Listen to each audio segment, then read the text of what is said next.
คลิปนี้ก็เยอะมาให้คลิปบ่เธอผู้หญิงรุ่นใหม่เนาะเด็กน้อยที่ยังมีหูเผื่อในประสบการณ์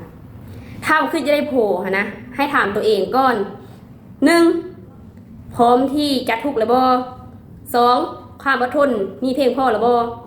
เอา2ข้อนี้ก่อนคันเจ้าพร้อม2ข้อเจ้าจึงเอาคันเจ้าไม่พร้อมอย่าเอาถึงแม้ว่าขึ้นจะได้โผล่แค่อยากได้ซื่อแค่1มีแต่ความฮัก2อยากได้3มาอยากนอนนำคันสำนั้นอย่าเอาเป็นเพื่อสำคัญอย่างว่าแบบนั้นข้อที่1เจ้าพร้อมทุกข์หรือบ่เป็นอย่างจะว่าพร้อมทุกข์หรือบ่คำว่าเอาโผล่หามันทุกข์เป็นเพราะเจ้าจึงทุกข์การแต่งกินเจ้าไม่เคยแต่งเจ้าก็ได้แต่งได้คำแรงแต่งง่ายสิ่งเลยที่เจ้าไม่เคยเฮ็ดเจ้าก็ได้เฮ็ดคือบ้านนอกแห่งกระเต็ก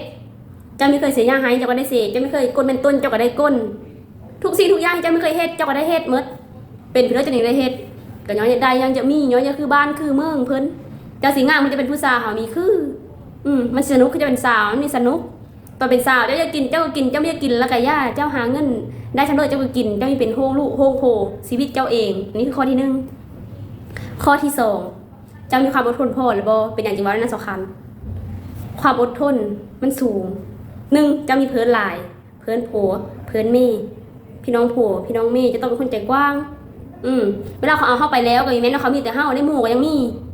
ลักๆคือเขาไปหากินเหล้ากินยาน้ำหมู่เขาแล้วเนาะเขาก็มีหมู่คือกันเจ้าต้องมีความอดทนด้านนี้เจ้าอดทนพอเจ้าเอา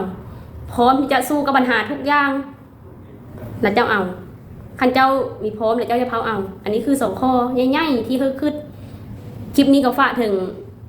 ผู้หญิงวัยรุ่นเนาะที่กำลังจะเอาผัวที่ยังมีประสบการณ์ขันมาบอกก่อนน้อยพันเอาผัวไปแล้วไปจมทุกข์จมยากไม่ได้เลยพอเอาผัวมันนี่ไม่ได้ไปสนุก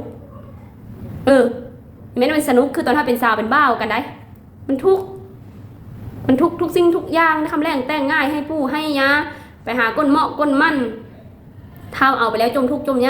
าสุกเอาคืดก้อนจึงเอาบัดนี้หันฟ้าเธอคืด